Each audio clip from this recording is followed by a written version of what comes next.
नमस्कार, अपनी जोड़ी में आपका बहुत बहुत स्वागत है। मैं हूं डॉक्टर तरुणा एस गौड़। अपनी जोड़ी में हम बात करते हैं रिश्तों की, उनके उलझने की, उनके सुलझने की और लीगल एंगल की।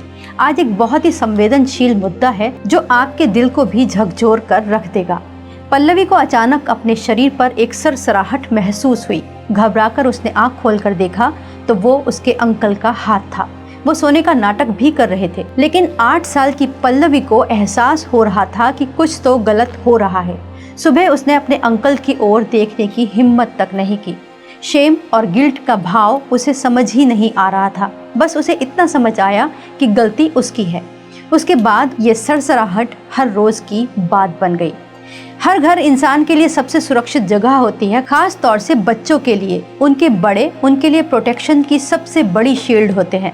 लेकिन दुर्भाग्य से बहुत से बच्चे अपने ही घर में अपने ही रिश्तेदारों के हाथों सेक्सुअल एब्यूज का शिकार होते हैं और धीरे धीरे शरीर को छूना, ज्यादा प्यार दिखाना, गले लगाना, छेड़छाड़ या बिना बताए टच करना शुरू हो जाता है।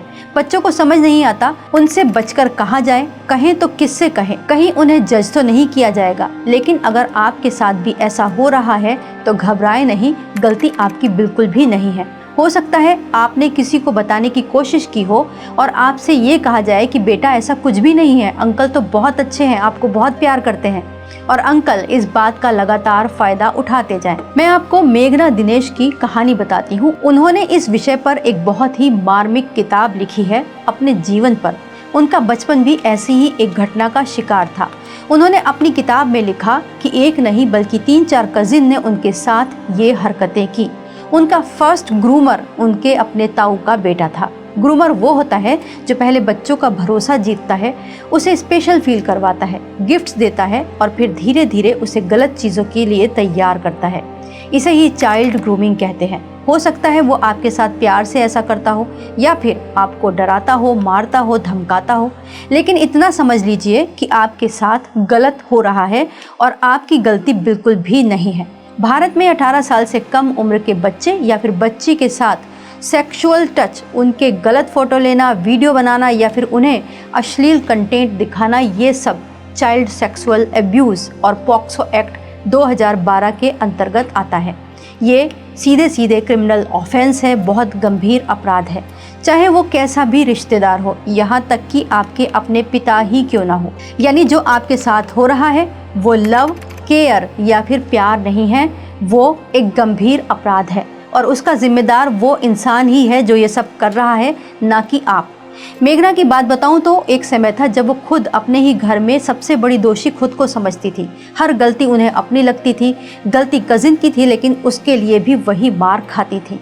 लेकिन आज मेघना एक सक्सेसफुल वुमेन है और लाखों बच्चों की मदद कर रही हैं। और ये सिर्फ लड़कियों की कहानी नहीं है, ये बॉय चाइल्ड के साथ भी होता है।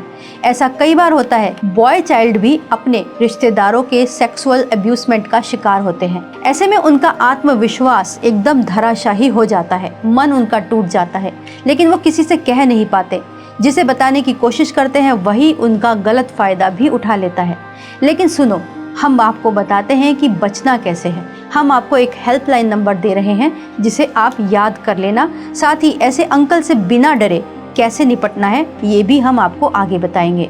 ये हेल्पलाइन नंबर है 1098, ये चाइल्ड हेल्पलाइन नंबर है, और 1091 ये women and child helpline number है। दोनों ही यहाँ कॉल कर सकते हैं और कोई बड़ा भी कर सकता है। अगर आपके साथ कुछ भी गलत हो रहा है, आप किसी से मदद नहीं मांग पा रहे, तो आप सीधे इन नंबर पर कॉल करें।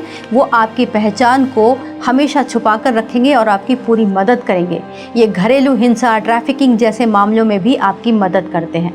लेकिन जब तक हेल्पलाइन आप तक ना पहुँचे तब तक आपको क्या करना है? सबसे पहले गिल्ट से बाहर आओ। गलत आपने नहीं, उसने किया है। आप दोषी नहीं हो। जब तक आप खुद को दोष देते रहोगे, डरते रहोगे, आपका ग्रूमर पावरफुल बना रहेगा। ये जीवन आपका है और इसको खराब होने से आपको ही बचाना है, ये किसी दूसरे का हक नहीं है। सबसे पहले मदद मांगिए और सबसे ज़रूरी स्टेप्स क्या हैं, क्योंकि आप घर में रहते हो तो सबसे बड़े प्रोटेक्टर आपके माता पिता ही हैं। तो जैसे ही ऐसा कुछ भी आपको एहसास हो तो खुलकर अपने पेरेंट्स को बताने की कोशिश ज़रूर करें। लेकिन अगर आपकी पेरेंट्स को बताने की हिम्मत नहीं हो रही तो आप अपने स्कूल टीचर या फिर स्कूल में जो काउंसलर्स होते हैं उनसे मदद मांग सकते हैं। अगर बोलने में आपको डर लग रहा है, झिझक हो रही है, शर्म आ रही है, तो एक चिट्ठी लिखकर सीधे टीचर या काउंसलर के हाथ में पकड़ा दीजिए। स्कूल के अंदर एक प्रोसेस होता है, शिक्षक को मैंडेटरी रिपोर्टिंग एक्ट के तहत ये एक्शन करना होता है, उन्हें इस तरीके की रिपोर्ट को आगे भेजना होता है, बच्चे की मदद करनी होती है।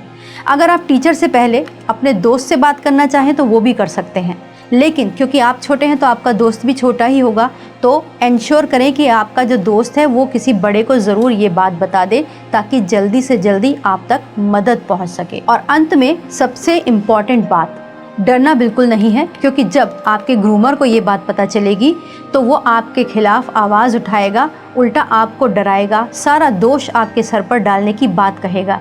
लेकिन ये सच नहीं है, यकीन मानना ये सब झूठ होगा, क्योंकि अब ये अंकल या भैया, ये चाचा या पड़ोसी अब खुद ही डर चुके हैं और वो अपने लिए एक ऐसा माहौल तैयार कर रहे हैं ताकि आप उनकी शिकायत ना कर सको। एक और चीज़, कई बार ऐसा होता है कि आपको लगेगा कि मैं तो खुद ही इसमें इन्वॉल्व हूँ, आप खुद भी इन्वॉल्व हो, तब भी ये दोष आपका नहीं है। किसी भी स्टेज पर इन्वॉल्व होने की बात सुनकर डरना मत, क्योंकि भारत के अंदर 18 साल से कम उम्र के बच्चों के साथ अगर इस तरीके की हरकत कोई भी करता है, चाहे रिलेटिव हो, घर वाले हो, भैया चाचा आंटी अंकल कोई भी हो, तो वो क्राइम कर रहे हैं। चलते चलते एक और इम्पॉर्टेंट बात कि आप अपने शरीर की बाउंड्रीज को लेकर क्लियर रहें। अगर कोई आपको बिना आपकी अनुमति के छूता है, प्यार से, दबाव से, या फिर आपको अजीब फील कराता है, तो वो गलत है और आपको उसके आगे झुकना नहीं है, आपको उसे ना कहना है, एकदम स्ट्रांगली ना। और अगर आप इस तरीके की सिचुएशन में फंसे हैं और आप तक ये वीडियो पहुंच गया है तो आप हमारे हेल्पलाइन नंबर पर भी कॉल कर सकते हैं। वीडियो देखने के लिए बहुत बहुत धन्यवाद।